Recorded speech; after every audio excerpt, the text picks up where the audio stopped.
I remember that I used to hate English. Like I really hated it. And for the first 20 years of my life, yes, we have here in Brazil English in elementary school and everything, but it's very basic. If anything, it doesn't teach you anything past the verb to be, right? But if anything, it makes us hate it, right? I believe it's a parallel would be like Spanish for you guys in the U.S. or I don't know if in the U.K. you guys take Spanish classes. But yeah, I used to hate it. And so I started to work with computers. First, like 20 years ago, the internet was not even close what it is today. Like it was so slow. It was the dial-up, remember? Like 40K, 56K, like it was horrible. It was horrible. And I remember we had to wait for the weekends, right? Because we only paid just once to use it. And I remember the landlines. Landlines, yes. Man, I'm old. And yes, it was very difficult to learn a language. We don't have we like now we have like apps and communities and YouTube and but yeah, it wasn't a reality back then. And so I started to need English for work because I started working with computers, like repairing laptops and desktops, right? And everything was in English. Like I remember the BIOS, right? And to set up the computer, everything was in English. And also, I started to watch TV shows and movies. And when the internet started to get better, and then we got better speeds, and then we could download like episodes, right? Like movies and stuff like that. But I remember it used to take at least 6 months, sometimes a whole year for us to get the dubbed version or the subtitled one because you had to translate and everything. It used to take a lot of time, and most of the movies and TV shows they did not get dubbed. So then I decided I will learn the shit out of hate, out of hate, and because I needed it. And then I started like just going through the books, and I took a course, and just so I had it right.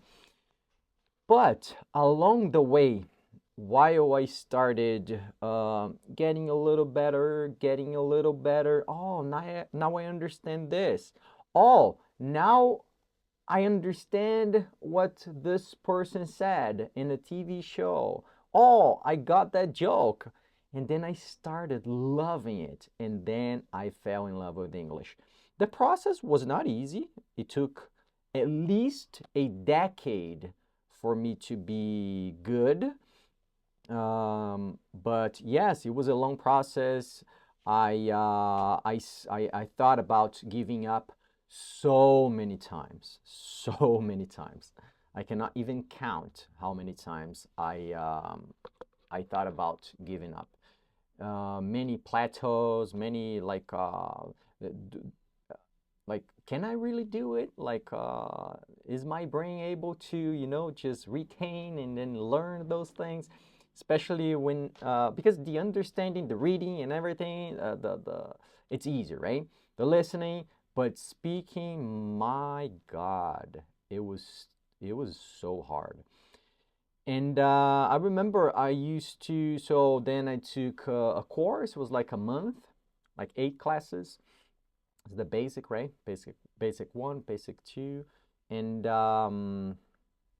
then I decided to hire a private teacher, right? And then I remember I studied with him for 1 year, almost 2 years, and that was the best decision that I took, just like skating, right? It's so good to have a guide, a person that can guide us, teach us, and mentor us, right? And I remember this, the only private teacher that I had, because after I took like I think 20, 30 classes, like one year, 1 year and a half. And then I started learning by myself, right? And then yeah, it was the journey was long, but it was crucial having this teacher, Roger. And one of the most important things is that he didn't tell that he absolutely loved English, like I say all the time. I absolutely love English. English is part of my life now. It's everything. Now I think in English first. Many of the things that I say in videos, I take a little bit of time to translate in my head from English to Portuguese. It's weird, right? But after a decade studying and everything, the process started. Why? Because I forced myself into immersing myself in English. Even back then, it was very hard. I used cassette tapes. I used CDs, remember? And the MP3 players, remember? 15 years ago. And then I remember I used to get like headphones, you know, like earbuds.